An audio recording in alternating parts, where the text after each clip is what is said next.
মহান স্বাধীনতা ও জাতীয় দিবসে ঢাকা, নারায়ণগঞ্জ, চট্টগ্রাম, খুলনা, মোংলা ও বরিশালে জনসাধারণের জন্য উন্মুক্ত করে দেয়া হয় নৌবাহিনীর জাহাজ। নৌবাহিনীর এসব জাহাজ পরিদর্শন করে উচ্ছ্বাস প্রকাশ করে সর্বসাধারণ।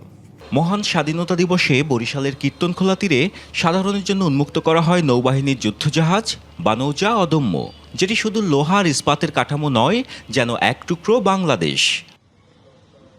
রণতরীর অস্ত্র ও যুদ্ধজাহাজে উদ্ধার সরঞ্জাম দেখেন সাধারণ মানুষ, কেউ ছুঁয়ে দেখেন সার্বভৌমত্বের এই নিরেট প্রতীককে। দেশে তৈরি যুদ্ধজাহাজটি কাছ থেকে দেখার সুযোগ পেয়ে উচ্ছ্বসিত শিশু কিশোর সহ সাধারণ মানুষ। তো ওই আজকে প্রথমবার আসলাম, আমার মা, আমার হাজবেন্ড, আমার বাচ্চাকে নিয়ে। খুব ভালো লাগছে। প্রতি বছর যদি এরকম দুবার করে আসে তাহলে জনসাধারণ দেখার সুযোগ পায়। এই যুদ্ধজাহাজটা পরিদর্শন করার জন্য এবং এটা সম্পর্কে অনেক কিছু জেনে আমার ভীষণ ভালো লেগেছে। মানুষের সাথে যেন একাত্ম হয়ে গেছে যান্ত্রিক স্থাপত্য। বাংলাদেশ নৌবাহিনীর বেশ কিছু যুদ্ধজাহাজ দেশের বিভিন্ন স্থানে সর্বসাধারণের পরিদর্শনের জন্য উন্মুক্ত রাখা হয়েছে। এর ফলে তরুণ প্রজন্ম, শিক্ষার্থী অভিভাবক সহ সর্বসাধারণ বাংলাদেশ নৌবাহিনীর জাহাজ ভ্রমণের সুযোগ পাচ্ছে। খুলনায় BIWTA রকেট ঘাটে বানৌজের শহীদ আক্তার উদ্দিন ছিল সবার জন্য উন্মুক্ত। নৌবাহিনীর জাহাজ পরিদর্শন করে উচ্ছ্বসিত মানুষ।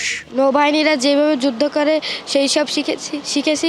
স্পিড বোট, বিভিন্ন জিনিস দেখেছি আমরা। খুবই ভালো লাগছে এবং নতুন প্রজন্ম হিসেবে আমার সন্তানকে নিয়ে এসেছি, তারা দেখে খুবই আনন্দিত। মোংলায় জনসাধারণের জন্য নৌবাহিনী ও কোস্টগার্ডের দুটি যুদ্ধজাহাজ উন্মুক্ত রাখা হয়। জাহাজ ঘুরে দেখার পাশাপাশি বাহিনীর কার্যক্রম সম্পর্কে জানতে পারেন দর্শনার্থীরা। মৎস্য ও প্রাকৃতিক সম্পদ রক্ষা এবং যুদ্ধ কৌশল সম্পর্কে আগত দর্শনার্থীদের ধারণা দিতে সক্ষম হয়েছে। এছাড়াও দেশের আইন শৃঙ্খলা পরিস্থিতির নিয়ন্ত্রণে বাংলাদেশ কোস্টগার্ড 24 ঘন্টা টহল জারি রেখেছে। এছাড়া জাহাজ পরিদর্শনে সদরঘাট, নারায়ণগঞ্জ নৌ unit naval berth, Chattogram naval berth ও চাঁদপুরে বানৌজের শহীদ ফেরিতে নেওয়া হয় বিশেষ ব্যবস্থা।